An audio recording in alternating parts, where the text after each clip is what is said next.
Sir 2010-11 એક course માટે grant આવી હતી, શું કરવામાં આવ્યું ને હાલ શું પરિસ્થિતિ છે? ખાસ તો વર્ષ 2010-11માં રાજ્ય સરકારશ્રીના પશુપાલન ખાતા મારફત સૌરાષ્ટ્ર યુનિવર્સિટીને 50.65 લાખ એટલે 50 લાખ જેવી ગ્રાન્ટ મળેલી.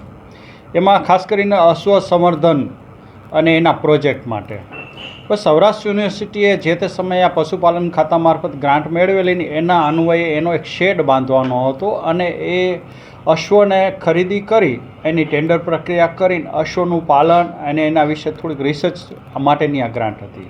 10-11 આજે 14 વર્ષ જેટલો સમય વીતી ગયો છે. સવાલ એ અત્યારે આવે છે કે જે તે સમયે આ અશ્વના પાલન માટે આપણે 2 વખત ટેન્ડર પ્રક્રિયા કરી, પણ ટેન્ડર પ્રક્રિયામાં આપણને જે અશ્વની જે ઘોડી અને ઘોડાની ખરીદી છે એના ભાવ આવતા નહોતા. બીજી મેટર એ બની કે અશ્વના પાલન માટે એના સ્પેશિયલ માણસોની જરૂર પડે અને અશ્વને નિભાવવા માટે વધુ પડતી ગ્રાન્ટની જરૂર પડે. આ બેયના અભાવે અને ઘોડા ઘોડીની ટેન્ડર પ્રક્રિયા કરવા છતાંય ઘોડા ઘોડી માટે કોઈ ખરીદી અમે કરી શકીએ એવી પરિસ્થિતિ ન હતી. એના કારણે જે તે સમયે આ પ્રોજેક્ટ થોડો લેટ થયો. પછી બીજી સાઈડ એની એ હતી કે કાઠિયાવાડી અશ્વના સંવર્ધન માટે અને એની જે ઇતિહાસ છે એના માટેની એક બીજો આનો પાર્ટ હતો કે જેનો પ્રોજેક્ટ તૈયાર કરવાનો હતો.